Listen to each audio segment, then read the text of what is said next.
Passamos a palavra agora para o Dr. Carlos Neder, que vai falar sobre o fortalecimento da participação dos trabalhadores e das trabalhadoras, da comunidade e do controle social nas ações de saúde do trabalhador e da trabalhadora. Eu quero agradecer à Secretaria Municipal de Saúde, à área técnica de saúde do trabalhador e da trabalhadora, agradecer ao Conselho Municipal de Saúde, aos conselhos gestores, com seus 3 segmentos, dos gestores, dos trabalhadores, dos usuários, o convite para estar aqui com vocês. Eu, quando fui secretário de Saúde na gestão da Luísa Erondina, sucedendo ao Eduardo Jorge, enfrentei um debate importante na cidade de São Paulo, se nós deveríamos ou não apoiar a criação de centros de referência em saúde do trabalhador. Uma parte do movimento entendia que se nós organizássemos bem as unidades básicas de saúde, fazendo com que ela atuasse em rede, de maneira integrada com a atenção secundária, terciária, talvez não houvesse necessidade de nós termos equipamentos específicos, especializados, como é o caso dos centros de referência em saúde do trabalhador. Prevaleceu a decisão de fazê-los e, por essa razão, foram implantados 6 centros de referência ao trabalhador na cidade de São Paulo, sendo que o de Itaquera foi o que enfrentou mais dificuldades, tendo suas atividades paralisadas, depois nos governos Maluf e Pita, retomado, e eu acho que a permanência hoje dos centros de referência é um fato a ser comemorado na integração que se tem e que se pretende cada vez mais com a proposta das unidades básicas de saúde integrais, articulando a unidade básica com a estratégia da família, com o pronto atendimento ambulatorial, dentro de uma nova concepção de resolutividade para a atenção básica, mas com suporte técnico de apoio às suas ações. Eu não consigo imaginar, falar para vocês sobre participação, seja ela participação popular autônoma, participação social nos conselhos de representantes, dissociado de uma leitura de qual é a situação que nós enfrentamos na conjuntura, no processo de implantação do Sistema Único de Saúde e também dos desafios que estão colocados. Como nós não sabíamos perfeitamente qual era o tempo que nós dispunhamos, acho que todos nós, o Vitor, eu e os demais, preparamos um material que vai muito além do tempo disponível. Nesse sentido, eu trouxe aqui 4 arquivos e vou deixá-los à disposição de todos vocês, através da organização do evento, porque eu acho que em outros momentos eles podem ser úteis à discussão nos conselhos gestores e nos sindicatos, nas associações, movimentos e órgãos de representação dos usuários. Entre eles está, inclusive, a discussão sobre a necessidade da democratização da comunicação. Eu não consigo acreditar numa participação que seja efetiva se ela se der isolada, dissociada de um movimento da sociedade por mudanças. Então, eu quero aqui saudar a existência hoje, dentro do Conselho Municipal de Saúde, de uma comissão voltada exclusivamente para essa questão da democratização da informação, de propiciar aquelas pessoas que não sabem ainda hoje o que é o Sistema Único de Saúde, a sua importância, o que já vem realizando e, ao mesmo tempo, as dificuldades e como nós precisamos de apoio na sociedade para superá-las. A primeira coisa que eu queria, então, resgatar é que a legislação não é algo pronto, acabado, e que a gente deva apenas se preocupar em cumpri-la. Eu acho que nós temos que ter a perspectiva de permanentemente atualizar a legislação. Vejam que em junho de 2013, o prefeito Fernando Haddad baixou um decreto dando um prazo de 6 meses para que toda a legislação de participação em saúde fosse revista na cidade de São Paulo, o que inclui a lei do Conselho Municipal de Saúde, a lei de minha autoria de 2002 dos conselhos gestores e também a participação nos conselhos que existem nas coordenadorias e supervisões. O prazo de 6 meses dado pelo prefeito expirou em dezembro, e eu acho que esse é um desafio que está colocado para o Conselho Municipal de Saúde, que é, pela primeira vez, você tem um governante que abre a possibilidade dos trabalhadores, da população, dos gestores, de reverem integralmente o marco legal de participação numa cidade tão importante como a cidade de São Paulo. Então, eu acho que o Conselho Municipal de Saúde, com as suas várias comissões e grupos técnicos, precisa dar um destaque para essa questão, uma vez que a legislação na cidade de São Paulo, que já foi pioneira e esteve à frente de vários outros municípios, hoje não está avançada como deveria. Vejam o que aconteceu nas gestões anteriores do Serra e do Kassab, quando se tentou jogar os conselhos gestores contra o Conselho Municipal de Saúde. E nós nunca formulamos a proposta dos conselhos gestores em contraposição aos conselhos municipal ou conselho estadual, regional de saúde. Nós queremos uma ação integrada e, para isso, é preciso, então, rever a legislação. Em 2008, eu apresentei um projeto na Câmara Municipal, que hoje está em condição de ser votado, que atualizava a legislação dos conselhos na cidade de São Paulo, e esse projeto, hoje, já em 2014, 6 anos depois, eu acho que ele precisaria ser revisto para saber se ele atende ainda ou não à expectativa de vocês, conselheiras e conselheiros, que atuam, inclusive, nos conselhos gestores dos centros de referência em saúde do trabalhador, além das demais unidades que temos na Secretaria da Saúde.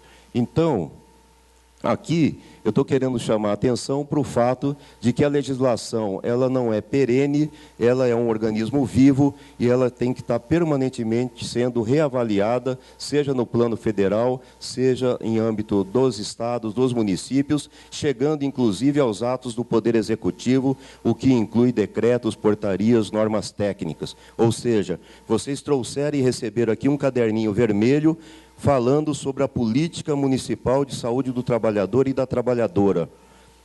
Mesmo esta norma técnica, que amanhã ou depois poderá ser transformada numa portaria, deverá ser permanentemente colocada em discussão.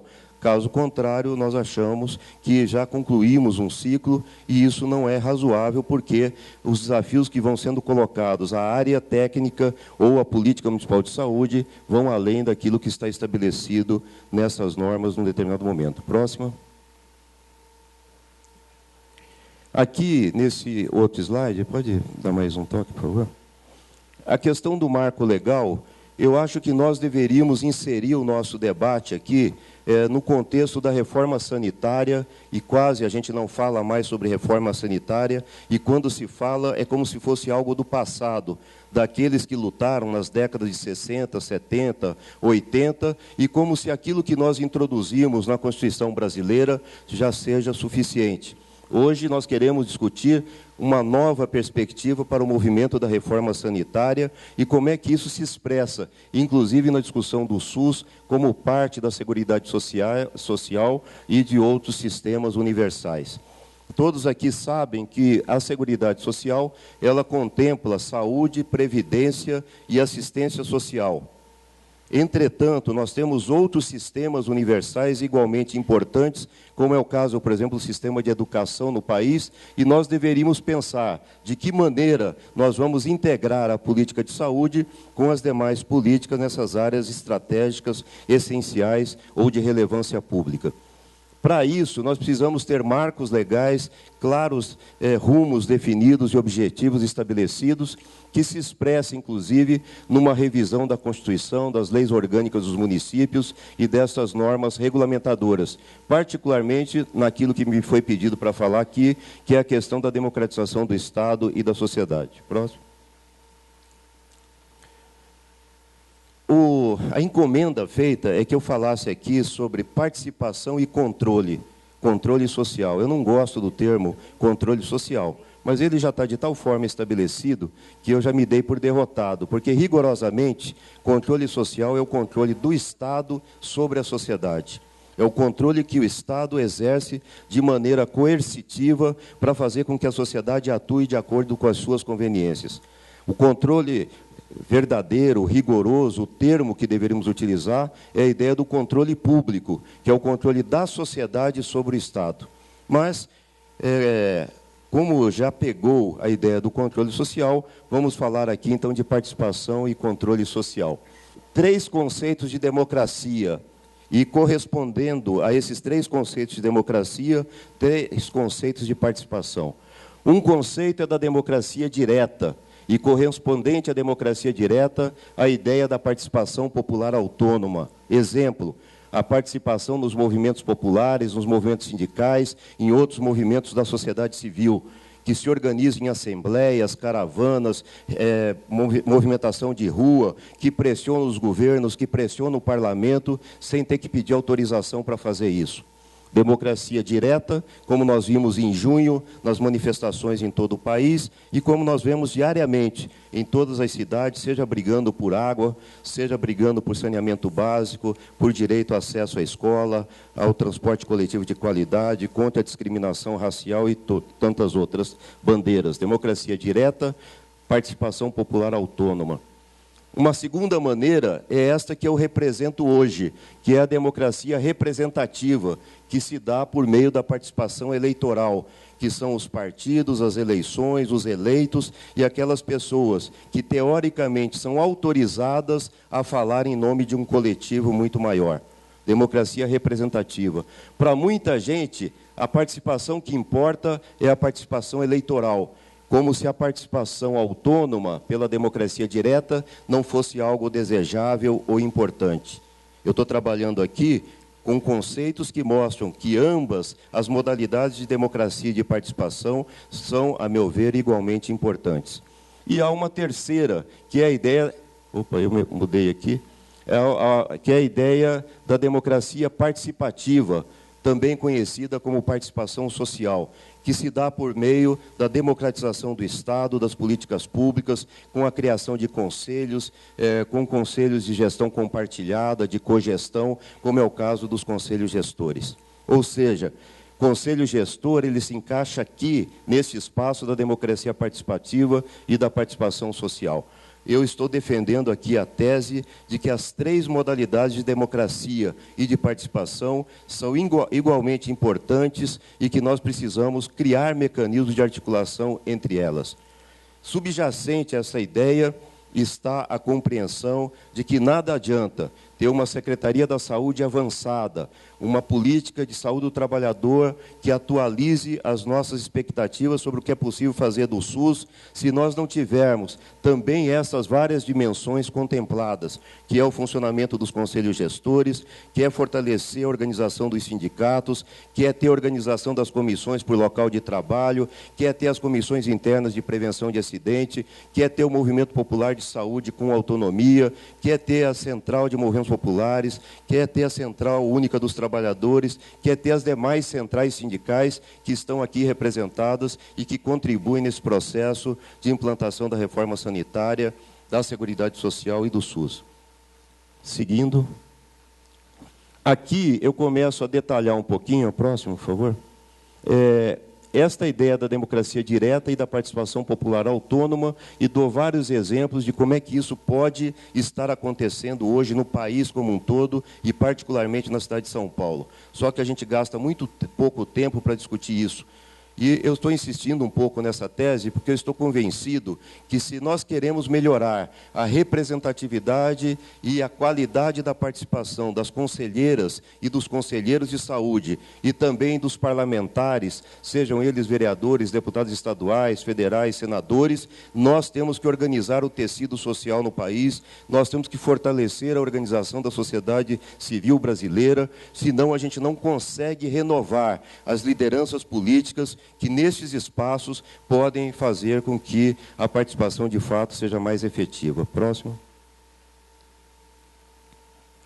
Então, seguindo, isso aqui devia estar sendo mostrado de um outro jeito, mas tudo bem, não é por culpa dela e de quem fez o slide.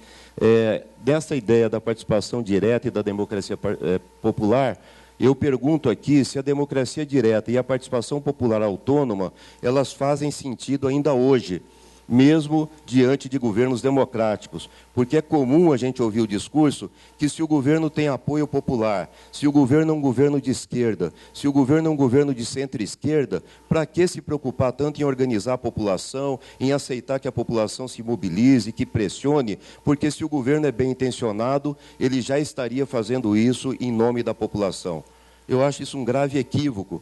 Em vários momentos nós presenciamos, inclusive na cidade de São Paulo, o que isso acarretou. Quando você acredita que aqueles que estão no governo estão pensando e agindo em torno do nosso interesse e que, portanto, nós podemos aguardar para um outro momento, voltarmos a nos mobilizar, se isso for necessário. A mobilização e organização e a formação política deve ser algo permanente, inclusive em governos progressistas. Próximo.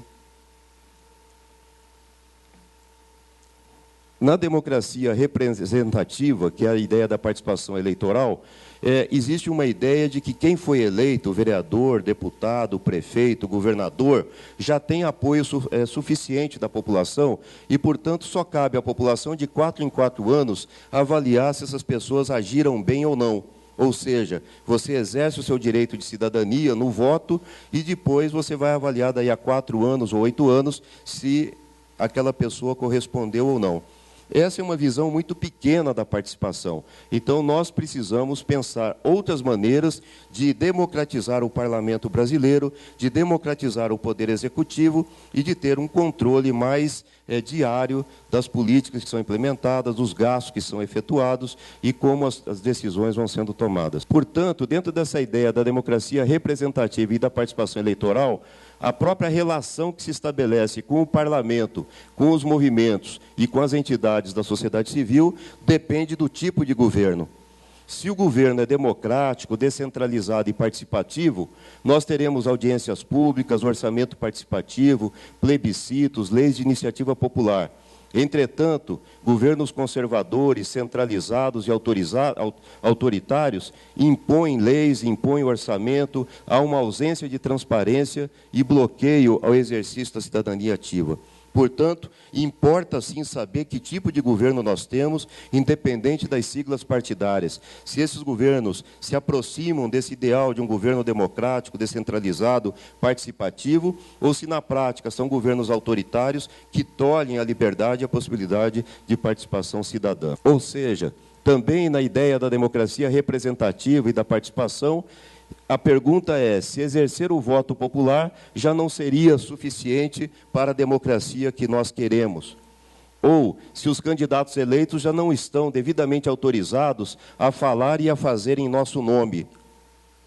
Ou se mesmo num Estado democrático, numa sociedade como a nossa, como temos hoje o mais longo período de democracia formal no país, ainda faz sentido manter uma relação entre o executivo e o legislativo permeado por uma participação intensa da sociedade civil, inclusive na formulação das políticas e nas decisões. Próximo.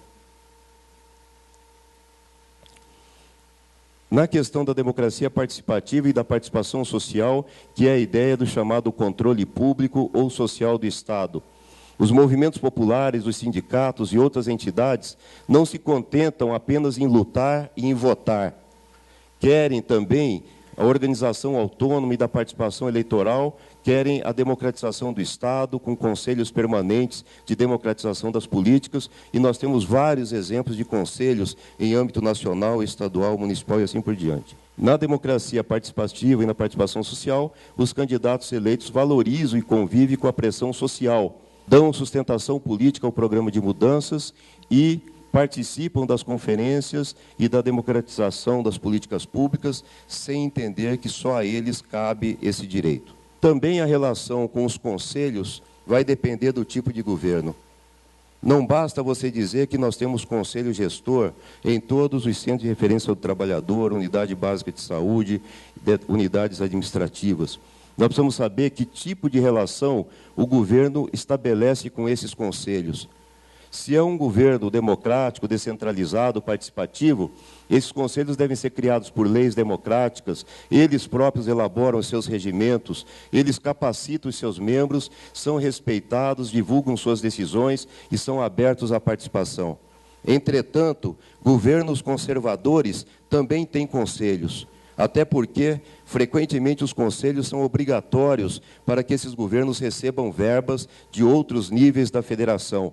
Então, conselhos formais que acabam sendo criados com pautas que são colocadas a partir da conveniência do Poder Executivo, em que não há participação efetiva na discussão das próprias normas de funcionamento dos conselhos, em que há falta de transparência e de participação nas decisões. Então, não me interessa vir fazer um debate sobre a importância de nós termos conselhos em 100% das unidades no município de São Paulo.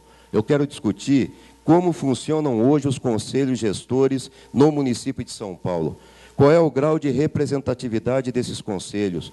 Que incidência esses conselhos estão tendo verdadeiramente na formulação das políticas, no controle dos gastos, na definição de prioridades?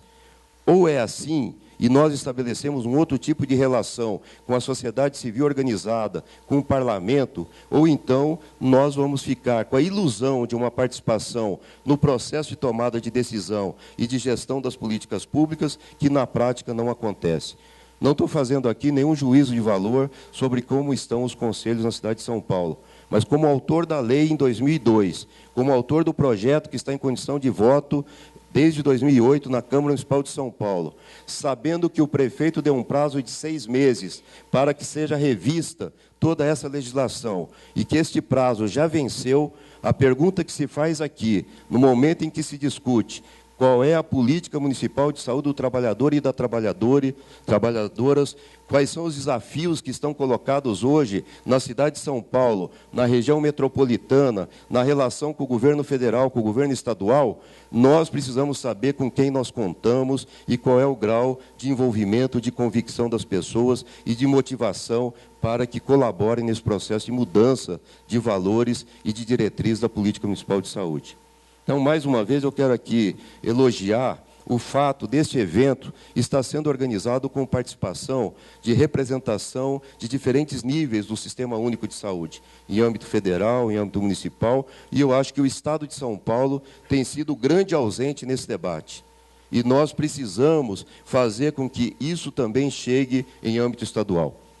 Quero lembrar que o Roberto Gouveia apresentou o projeto dos conselhos gestores das unidades estaduais, e eu aprovei esse projeto na Assembleia Legislativa, e hoje as unidades estaduais não contam com conselho gestor na área da saúde, porque o projeto, embora aprovado na Assembleia, foi vetado pelo governador Geraldo Alckmin. E nós derrubamos o veto na Assembleia Legislativa, e o governador José Serra entrou com uma ADIM, que é uma ação de declaração de inconstitucionalidade. Então, se as unidades municipais de saúde hoje contam com um conselho gestor, as unidades estaduais não têm conselho gestor, porque não tem base legal para isso. E o argumento utilizado para vetar a nossa lei foi de que não poderia ser por iniciativa parlamentar. Entretanto, o Executivo não encaminha projeto de lei para a Assembleia Legislativa para que as unidades estaduais contem com conselho gestor. Então, eu quero aqui fazer um apelo aos conselhos gestores locais de supervisão, de coordenadoria do Conselho Municipal de Saúde, que se associem ao Conselho Estadual de Saúde para que o Estado de São Paulo possa viver a experiência que se vive hoje no município de São Paulo, com a criação desses conselhos gestores em todas as unidades, inclusive naquelas que nós esperamos um dia possam ser municipalizadas. Não há nenhuma razão para que o Hospital de Guaianazes permaneça sob gestão estadual, que o Hospital de Parada de Taipas, que o Hospital da Vila Penteado, que os hospitais gerais estaduais permaneçam sob gestão estadual. Eu ajudei a coordenar a elaboração do programa de governo do Fernando Haddad. E no programa do governo do Fernando Haddad na área da saúde, nós incluímos a municipalização dos hospitais gerais na cidade de São Paulo e também dos ambulatórios de especialidades, que hoje fazem falta a uma organização de uma rede assistencial que seja mais resolutiva. Então, eu penso que cabe às lideranças aqui do movimento sindical, do movimento popular, das várias centrais sindicais, com o apoio do poder público, tomar uma atitude em relação a isso. E alguém poderia perguntar, mas o poder público também pode fazer alguma coisa, ou isso é uma tarefa apenas das lideranças populares e sindicais? Quero lembrar aqui que, quando eu fui secretário da Luiza Erundina, eu participei de uma passeata na Avenida Paulista, como secretário da Saúde, entre o prédio da Secretaria Municipal de Saúde e a Secretaria de Estado da Saúde, para exigir do então secretário de Estado da Saúde, José Aristodemo Pinotti, que todos os CS1 Centro de Saúde 1 da Secretaria de Estado da Saúde fossem municipalizados.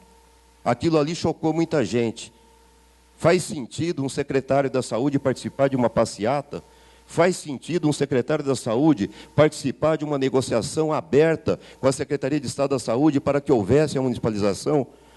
90% dos CS1 que nós temos hoje na cidade de São Paulo municipalizados, que foram transformados inclusive em equipamentos especializados, foi feita essa municipalização em decorrência desse tipo de movimento. Foi movimento popular indo para a rua, movimento sindical indo para a rua, com bandeiras, faixas e cartazes, como aconteceu agora no dia 7 de abril. Eu quero aqui parabenizar as plenárias estadual de saúde, plenária municipal de saúde, os conselhos gestores e os técnicos e gestores que tiveram a coragem de ir para a Praça da Sé defender o Sistema Único de Saúde. Porque a defesa do Sistema Único de Saúde não se faz apenas dentro de gabinetes, não se faz apenas com uma gestão técnica competente, não se faz apenas fazendo uma separação estanque do que cabe ao governo, do que cabe ao parlamento e do que cabe à sociedade. Eu penso que determinados momentos são simbólicos, de nós nos unirmos e mostrarmos que há uma disputa de projetos na sociedade e que as pessoas têm que ter lado, as pessoas têm que ter posição clara em relação ao que defendem e como compreendem o Sistema Único de Saúde. Eu vou caminhando, dentro do pouco tempo que eu pude usar aqui, para dizer para você o seguinte: não existe uma única visão de SUS. Não existe um único modelo assistencial do Sistema Único de Saúde. Não existe uma única concepção de gestão das políticas públicas dentro do SUS. Não existe uma única visão de reforma do Estado. Não existe uma única versão sobre a visão que se tem sobre o papel dos trabalhadores e das trabalhadoras, inclusive dentro do Sistema Único de Saúde, que, infelizmente, estão progressivamente adoecendo. Nós temos que nos preocupar com a sociedade, com a organização no processo de trabalho, com a análise do que acontece, como foi bem colocado aqui pelo Vitor, em relação ao mercado privado, mas também no ambiente público. Eu propus na Câmara Municipal a criação de um fórum permanente para acompanhamento e análise da situação de saúde do trabalhador da esfera pública do município de São Paulo. Nós não apenas estamos envelhecendo rapidamente, a força de trabalho no município de São Paulo está mudando muito rapidamente, não só do ponto de vista da sua faixa etária, mas também do ponto de vista dos contratos que vão sendo firmados, diminuindo o percentual daqueles que são efetivos, que são concursados, estatutários, com o aumento dos contratados de emergência, dos contratos precarizados, do QI, que é quem indica, e da participação de organizações sociais. É preciso que a gente faça uma discussão sobre o que isso tem acarretado na organização do processo de trabalho. E eu encerro dizendo o seguinte: considero muito importante que nós tenhamos uma política municipal de saúde do trabalhador, que nós façamos isso orientado por diretrizes, mas é preciso enfrentar o debate dessas questões sob pena de nós não incidirmos naquilo que vai ser determinante para que, de fato, haja fiscalização no local de trabalho, que se vá ao pé da máquina, ver no chão da fábrica como é que está sendo o tipo de trabalho e a precarização e o tipo de risco que os trabalhadores estão correndo, se nós temos ou não a emissão das CATs de maneira correta, se nós temos ou não a notificação obrigatória dessas agressões ao direito dos trabalhadores e das trabalhadoras, e se nós estamos mudando as condições de trabalho, inclusive no âmbito da Prefeitura de São Paulo. Eu termino fazendo aqui uma homenagem ao Serginho, Sérgio Carneiro. O Sérgio foi inspirador da minha lei das CIPAs no município de São Paulo. Trabalhando no Departamento de Saúde do Trabalhador do Sindicato de Servidores Municipais, constataram que o poder público era exigente em relação à iniciativa privada, mas não cobrava de si próprio aquilo que exigia dos outros. Ou seja, que nós não tínhamos nenhum procedimento dentro da Prefeitura de São Paulo que levasse a uma diminuição das doenças profissionais, que evitasse acidentes de trabalho e que, para isso, era preciso que houvesse uma lei no município de São Paulo que obrigasse a instalação dessas comissões de trabalho. E ela foi redigida pelos trabalhadores sob a coordenação do Sérgio Carneiro e coube a minha apresentação desse projeto. E hoje é uma lei, e esta lei hoje é copiada no Brasil todo, mas ela também deve ser aprimorada. E eu volto então ao início da conversa. Não vamos nos contentar com o que nós já conquistamos. Vamos ser sempre exigentes no sentido de avançar muito mais, porque isso é perfeitamente possível. Eu deixo o material depois à disposição para quem quiser analisar com mais calma. Obrigado.